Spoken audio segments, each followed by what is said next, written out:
نحمدہ و نصلی علی رسولہ الکریم اما بعد فاعوذ باللہ السمیع العلیم من الشیطان الرجیم بسم اللہ الرحمن الرحیم اللہم صلی علی محمد وعلی آل محمد وبارک وسلم۔ السلام علیکم ورحمۃ اللہ وبرکاتہ۔ ناظرین، میں ہوں حافظ محمد حسن رضا ایڈوکیٹ اور آپ دیکھ رہے ہیں لیگل ہیلپ ود حافظ محمد حسن رضا۔ آج ہم بات کریں گے کہ جو ولی جائیداد مقرر ہو جائے تو اس کے جائیداد سے متعلقہ کون کون سے اختیارات ہیں۔ Powers of guardian of property. تو سب سے پہلے یہ چیز جو ہے وہ بیان کر دینا مناسب ہے کہ ولی کی کون کون سی اقسام ہیں۔ سب سے پہلے ولی بالذات ہے، اس کے بعد ولی بالجائیداد ہے، اور بعض ایسے بھی ہوتے ہیں جو بذات و بالجائیداد ہوتے ہیں۔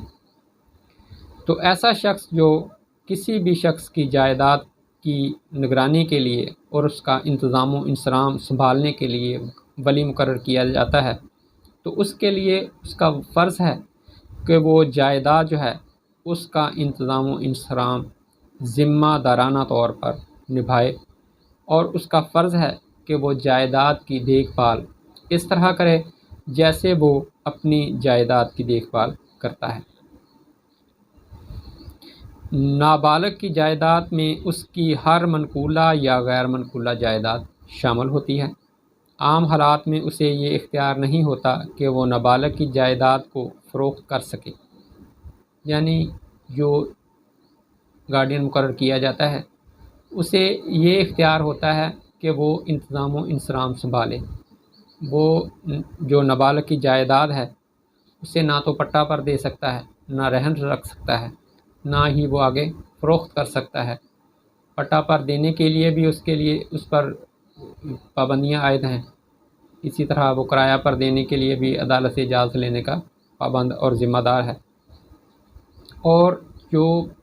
فروخت کرنے کا مرحلہ ہے اس میں تو عدالت جو ہے وہ بہت ہی زیادہ غور و خوض کرنے کے بعد فروخت کرنے کی اجازت دیتی ہے، اور بعض صورتوں میں تو یہ اجازت بالکل دی بھی نہیں جاتی کہ جب یہ محسوس ہو رہا ہو کہ نابالغ عنقریب بالغ ہونے والا ہے اور وہ اپنی جائیداد کے متعلق بہترین فیصلہ خود کر سکتا ہے، تو ایسی صورت میں عدالت اس بات کے لیے انکار فرما دیتی ہے کہ بچے کی جائیداد جو ہے اسے فروخت کیا جائے۔ لیکن چند ایسی صورتیں ہیں کہ جن کے تحت عدالت جو ہے وہ جائیداد فروخت کرنے کی اجازت دے دیتی ہے، جس میں سب سے پہلی جو صورت ہے وہ یہ ہے کہ جائیداد کے ضائع ہونے کا خدشہ ہو۔ اگر جائیداد منقولہ ہے تو اس کے چوری ہونے کا یا اس کے ضائع ہونے کا خطرہ ہو، یا وہ جائیداد جو ہے وہ ایسی جگہ پر قائم ہو کہ جہاں پر اس کے ضائع ہونے کا ایک بہت شدید احتمال ہے، جیسے کسی دریا کے کنارے پر ہے اور دریا جو ہے وہ کٹاؤ بڑھانے کی وجہ سے یا کٹاؤ میں لانے کی وجہ سے وہ ضائع ہو جائے گی اور نابالغ جو ہے اس کے مفادات ختم ہو جائیں گے، تو ایسی صورت میں عدالت اجازت دے سکتی ہے کہ اسے سیل کر دیا جائے۔ اگر نابالغ کے والد یا دادا نے ایسا کرنے کی اجازت دی ہو، اگر نابالغ کا والد یا دادا جو ہیں وہ بذریعہ وصیت، بذریعہ کسی ڈاکومنٹ یا اپنی رضامندی سے یہ اجازت دیتے ہیں کہ بچے کی جائیداد جو ہے وہ فروخت کر کے اس پر خرچ کر دی جائے، تو ایسی صورت میں بھی عدالت اجازت دے دیتی ہے کہ جائیداد جو ہے اسے فروخت کر دیا جائے۔ اگر نابالغ کے والد یا دادا کا کوئی قرض ادا کرنا ہو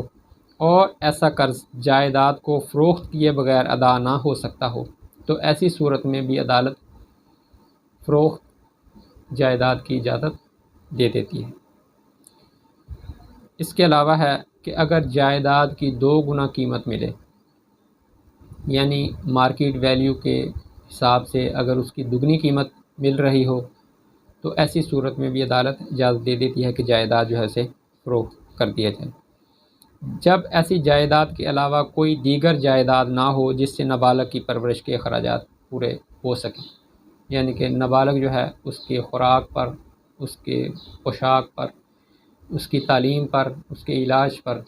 اخراجات ہونا ہوتے ہیں، تو ایک ہی جائیداد ہے، اس میں سے اتنی آمدن نہیں ہو رہی کہ بچے کے اخراجات جو ہیں وہ پورے ہو سکیں، تو ایسی صورت میں عدالت اجازت دے دیتی ہے کہ جائیداد کو فروخت کر کے بچے پر اخراجات کیے جائیں۔ اس کے علاوہ ایک صورت ہے کہ جب جائیداد پر اٹھنے والے اخراجات اصل آمدن سے بڑھ جائیں، یعنی کہ جو اس کے انتظام و انصرام پر اخراجات آ رہے ہیں، اس کی دیکھ بھال پر اخراجات آ رہے ہیں، وہ اس سے حاصل ہونے والی آمدن سے زائد ہیں، جس وجہ سے وہ جائیداد وہ نابالغ مقروض ہو رہا ہے، تو ایسی صورت میں بھی عدالت اجازت دے دیتی ہے کہ جائیداد جو ہے اسے فروخت کر دیا جائے۔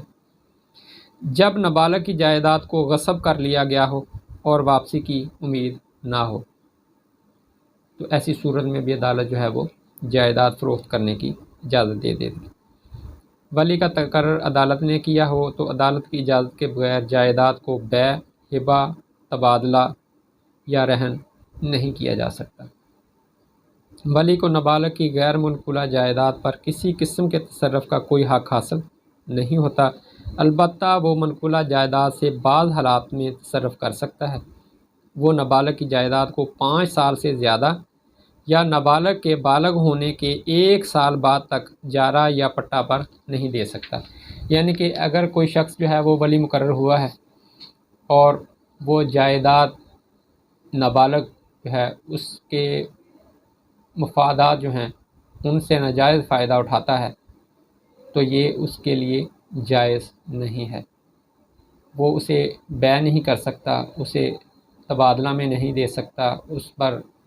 کوئی ٹھیکہ یا پٹا قائم نہیں کر سکتا، اس پر کرایہ داری قائم نہیں کر سکتا، الا یہ کہ 5 سال تک عرصہ ہو یا نابالغ جب بالغ ہونے والا ہو تو بالغ ہونے کے 1 سال بعد تک وہ مؤثر رہ سکتا ہو۔ اس کے علاوہ اگر کوئی صورت بھی اس نے کی ہوگی تو ایسی صورت میں وہ امر جو ہے اس کا وہ اختیارات کے بغیر ہوگا اور وہ حقوق نابالغ پر غیر مؤثر ہوگا۔ عدالت جو ہے وہ ولی مقرر کرنے سے انکار بھی کر سکتی ہے، ریفیوزل ٹو اپوائنٹ گارڈین، جس کے لیے عدالت کو وسیع تر اختیارات حاصل ہیں اور تمام متعلقہ امور کو سامنے رکھتے ہوئے نابالغ کے لیے ولی کا تقرر فرماتی ہے۔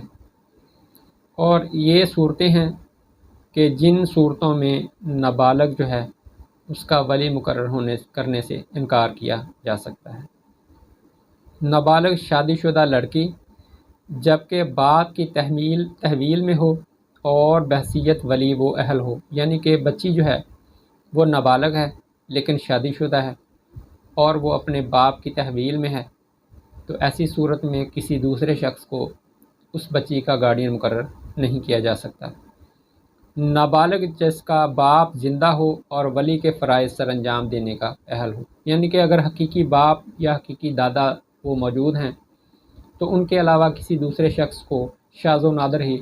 گارڈین مقرر کیا جاتا ہے، ادروائز انہی کو گارڈین